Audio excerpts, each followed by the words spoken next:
नमस्कार मैत्रिणींनो, मी श्वेता आपल्या किचन कट्ट्यामध्ये तुमचं स्वागत आहे। आज आपण एक नवीन रेसिपी शिकणार आहे। मी 2 कैऱ्या धुवून घेतल्या आहेत व त्याच्या बारीक फोडी करून घेऊ।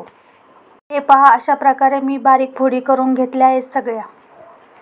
आता आपण यामध्ये हळद ॲड करू, चवीनुसार मीठ ॲड करू। हे मिश्रण आपण चांगल्या प्रकारे हलवून घेऊ।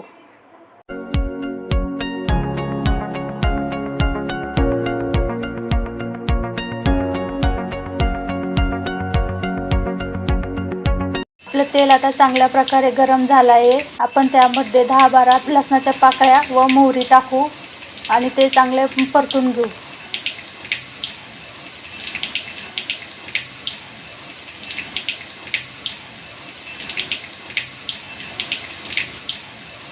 आपण आता कैरीच्या फोडी ॲड करू व चांगल्या प्रकारे परतून घेऊ।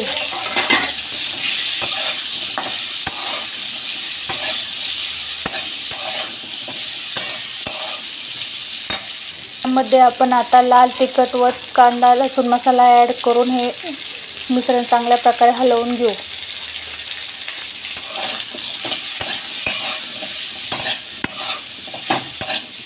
हे पहा, अशा प्रकारे आपलं कैरीचं लोणचं खाण्यासाठी तयार झाले आहे। झालेले लोणचे एका बाउलमध्ये काढून घेऊ।